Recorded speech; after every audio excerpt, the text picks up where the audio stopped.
In this video, I will show you how to install a new bathroom sink vanity cabinet that I got from Lowe's already assembled except for a few parts.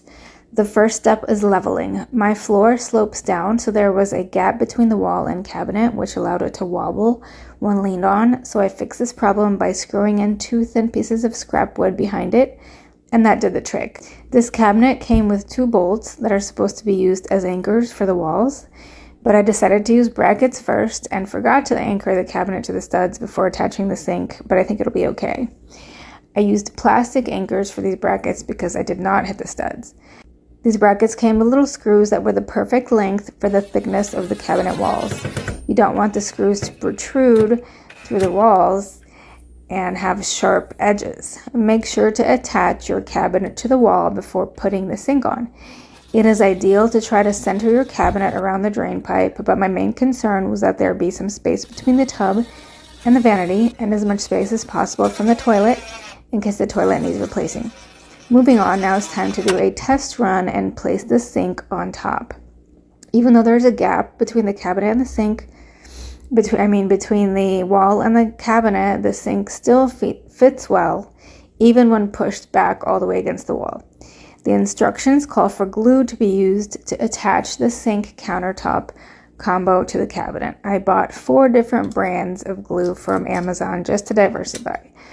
I put the glue first around the perimeter of the cabinet and then around the sink, and I put all of them on at the same time. Then I carefully placed the sink onto the cabinet. It's a good thing that it's not heavy at all and that it's not a separate countertop and sink, meaning less work for me. Also, it has an integrated backsplash, so that's one less thing to worry about. Oh, and a kick plate underneath instead of feet, so I don't have to worry about sweeping underneath. I made sure to use clear glue anywhere around the edges so that I could wipe away the excess without leaving a mess. I tapped the sink a little bit to make sure it is in place and centered over the cabinet. Then I wiped away the excess glue on the inside. Then I decided to add some glue on the exterior seams for good measure, using clear, of course. I also added clear silicone caulk at the top of the backsplash to prevent water from entering from the back, but this part I did not record. Most people would call it a day at this point, but I decided to go above and beyond and to affix the countertop in place better. First, there are some plastic pieces already attached holding the vanity together, so I screwed in some screws into those to act as little anchors, although this may not be too effective. Sorry about the poor video quality. Next, I started attaching scrap pieces of plastic on the inside around the countertop. I never throw away scrap pieces, so you can see these are left over and covered in paint, but that doesn't matter. This is 1/4 inch PVC plastic sheeting that you can buy at the hardware store. I put glue on the pieces to make it easy for me to screw them in place and also to add more adhesion between the cabinet walls and sink.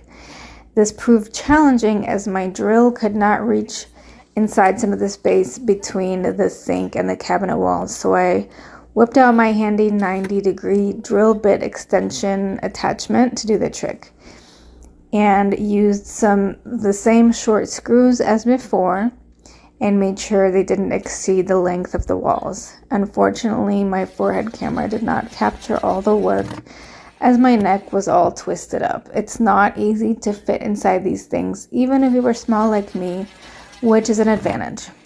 I put this plastic piece in the middle of the wall on the left and then on the right. In the corners, I used the metal brackets again. Of course, I could not drill into the countertop, only into the walls, but these brackets will still help hold it in place, hopefully.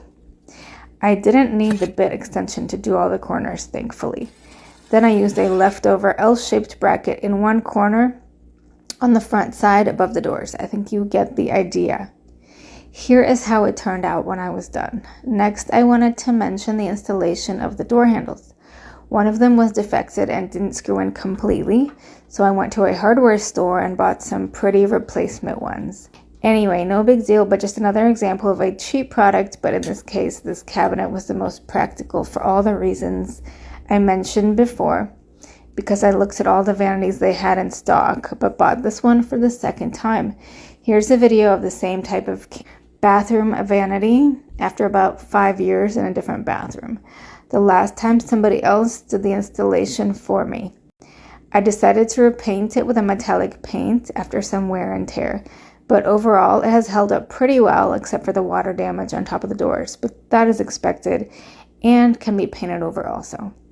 Next time I do a touch-up coat. By the way, I have already published my videos about how to remove the old pedestal sink as well as what I did after this, which was installing the drain pipes and a new faucet, so look out for those videos and shorts from the past.